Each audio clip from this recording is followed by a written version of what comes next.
Hello, welcome to third term scheme of work. For week 1, we'll be looking at revision of last term work stroke music notation. 2. Dotted notes and their values. Number 3. Methods of extending note values. 4. We'll be looking at scales. 5. Major scales, and we'll be looking at tetrachords, tones, and semitones. And week 6, we're looking at major scale of C natural, key signature of key C major scales. Week 7, we'll be looking at mid-term break. Week 7 is going to be a mid-term break. And for week 8, we're looking at technical names of a major scale. And for week 9, we're looking at keyboard settings, stroke accidentals. Number 10, week 10, we'll be looking at revision of first term work. Week 11, revision of second term's work. And week 12 is going to be a promotion exam. So let's dive into the week 1 lesson, which is music notation. So I'm glad you're still with me.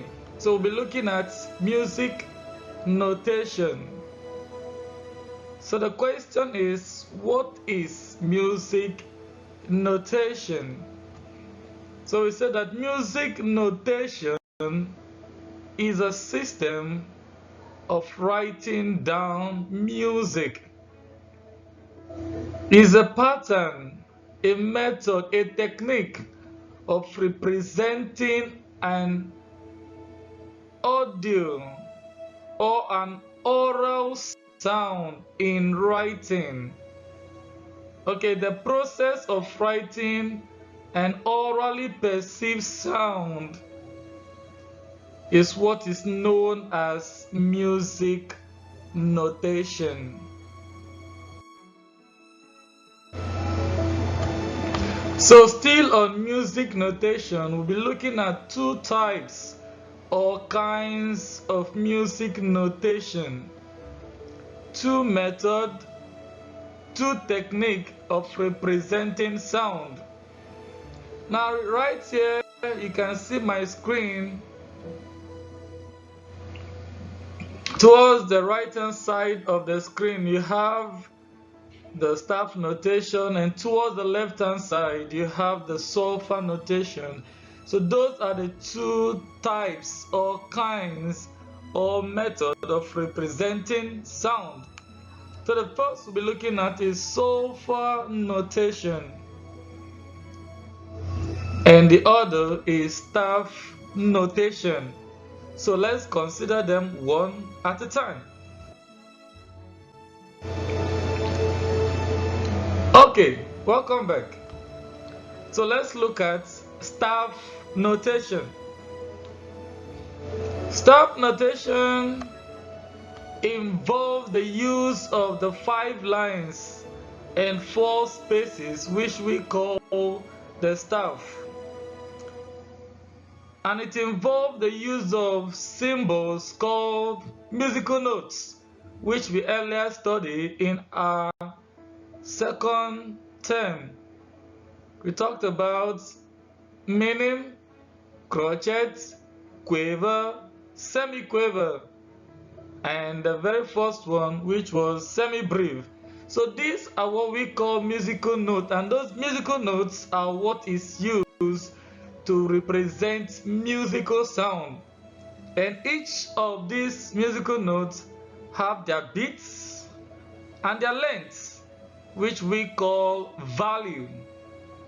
So I want you to take note of musical sound, staff or stave, and also the use of musical notes. So let's consider the other one, which is known as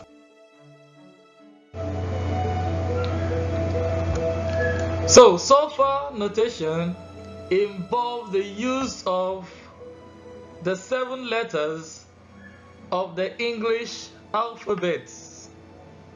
It involves the use of musical sound such as do, re, mi, fa, sol, la, ti, do. So we call it do, re, mi, fa, sol, la, ti, do. So it involves the use of these letters to represent sound, and this sound would not be written on the stage. So that's the difference between solfa notation and staff notation.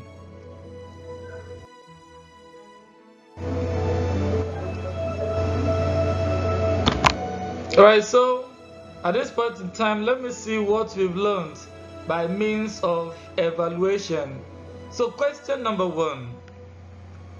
What is music notation, or define music notation?